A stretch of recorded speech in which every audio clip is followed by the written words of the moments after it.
Look at this photo. This is Dubai in 1966, a dusty fishing village with no paved roads, no electricity, and about 40,000 people living in simple homes.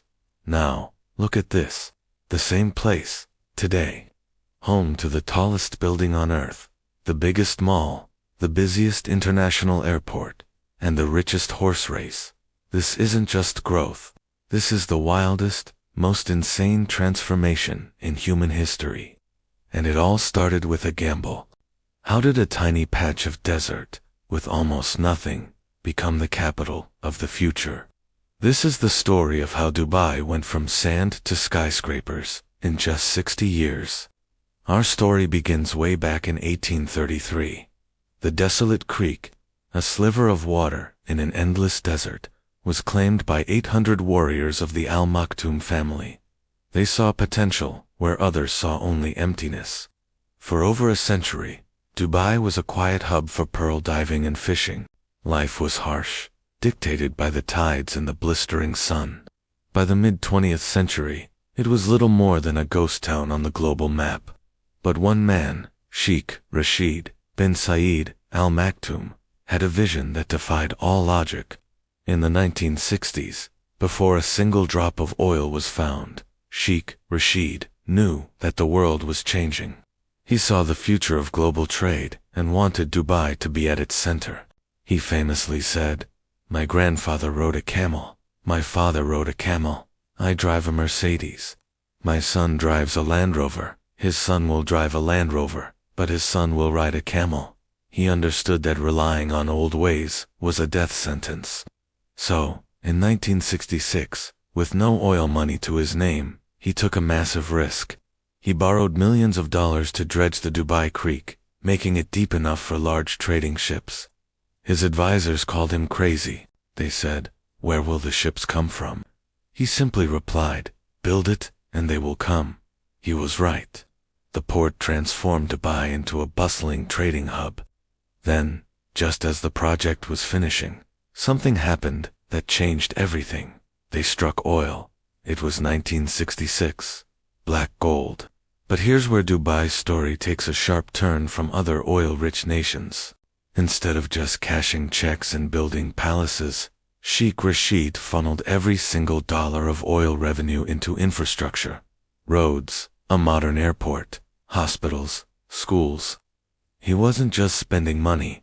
He was laying the foundation for a city that could survive asterisk after asterisk. The oil ran out. He knew the oil was a temporary gift, a startup fund for a much bigger dream. Fast forward to the 1990s. The torch was passed to his son, Sheikh Mohammed bin Rashid Al Maktoum. Sheikh Mohammed inherited his father's audacious spirit, but dialed it up to 1,000. One evening in 1999, sitting with his team, he sketched a wild idea on a napkin. A building shaped like a sail, so luxurious it would create a new category of hotel. The world's first 7-star hotel. This wasn't just a building, it was a statement.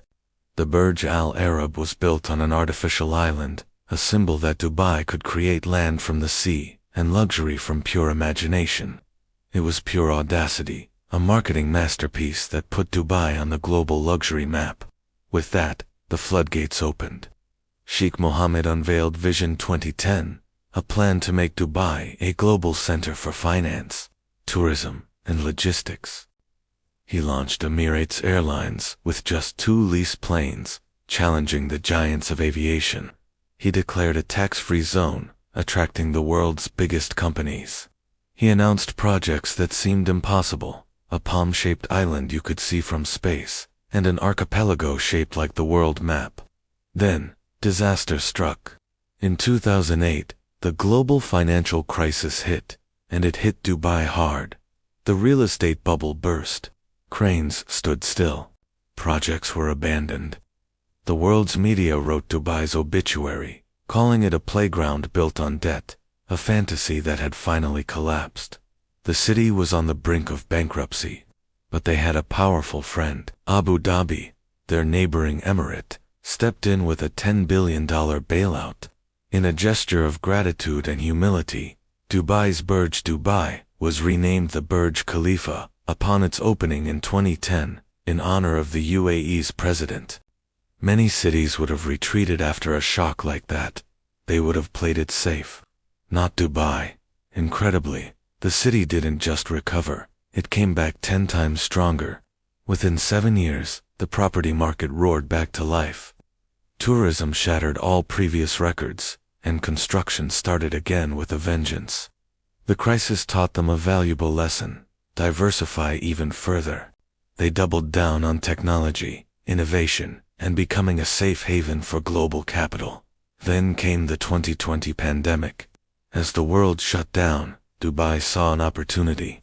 They implemented one of the fastest and most efficient pandemic responses on earth. While other countries were locked in debate, Dubai was safely reopening its borders to tourists and businesses. This secret 2020 master plan turned a global crisis into the fastest economic recovery on the planet. The world's wealthy and talented flocked to Dubai, seeing it as a stable, forward-thinking oasis in a chaotic world. Which brings us to the most mind-blowing fact about Dubai. Today, nearly 90% of its population are foreigners, expats, guest workers, people from over 200 countries who came here to build their dreams. Most of them don't own the land. They don't have a permanent stake. Yet, they are the ones building this city, day in and day out. They are the engine of this grand experiment. Dubai runs on the collective ambition of millions of people who chose to believe in its vision. This isn't a city built by citizens.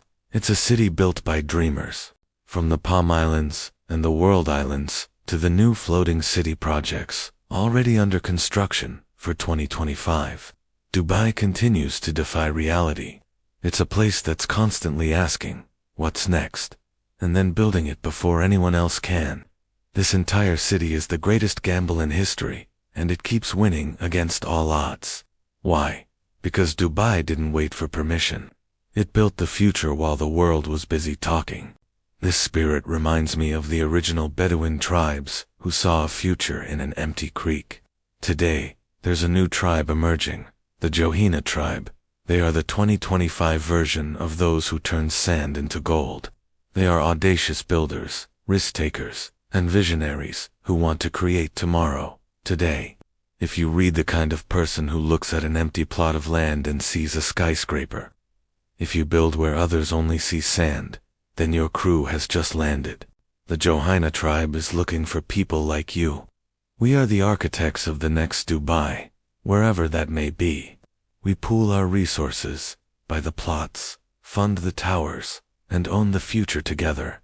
The creek is waiting. The future is an empty canvas. Let's fill it. Thanks for watching. If this story blew your mind, hit that subscribe button and join us on the journey to build the future.